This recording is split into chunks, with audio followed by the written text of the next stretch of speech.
Мен бұрын ойлайтынмын, осы Шыңғыс ханның әскеріндегі қолбасшылары баһадүр бабаларымыздың қазақ болғаны, Европаға дейін дір еткізген жауынгер Атиланың ұрпағы болғанымыз, Алтын Орданың ізбасары болғанымызды айта бергеннен не пайда деп.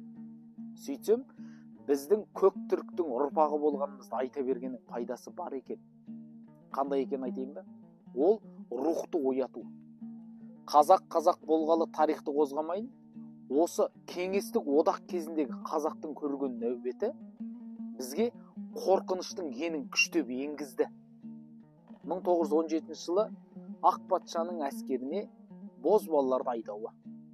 Ұжымдастыру кезеңіндегі тектілеріміздің ел асып, Қытай, Моңғолия, Түркияны паналауы. 1932 жылы қолдан жасалған ашаршылық.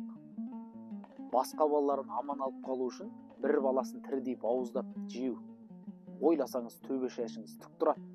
8-12 жасар қыздарын өзбектің байларына 5-10 пұт бидай үшін сату. Бәрімізде ұл қыз өсіріп отырмыз. Қорқынышты ма? Қайран менің ата-бабам осындай зұлматты бәрін көрді. 1937 жыл репрессия. Барлық бал аймақтарымызды атты, қудалады. Барлық арыстандарымызды, ардақтыларымызды құрбан етті. Қазақтар бір-бірін сатты. Әйтпесе сол Кремльде отырғандар білді дейсің бе? Қазақтың ішінде не болып жатқан?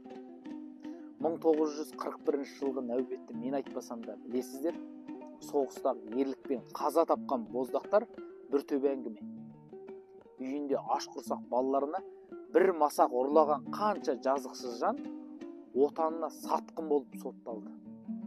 1986 жылғы боздақтарымызша жап-жас байқұс бозбаламен бой жеткен өмірлерінің бәрі алдайды ғой.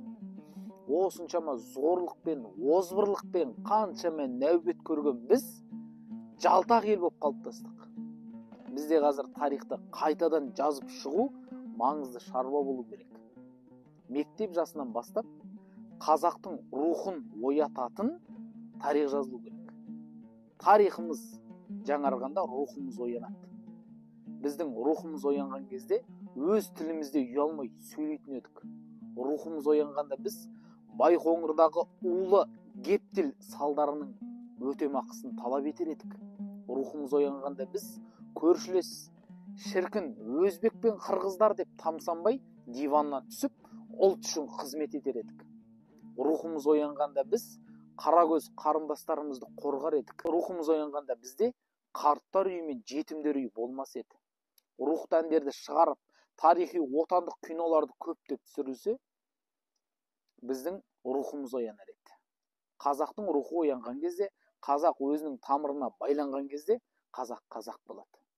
Әнші, биші, блогерлердің өмірбаяны емес, осы біздің тарихи ұлт үшін өмірін қиған батырларымыздың, арыстарымыздың өмірін насихаттайық.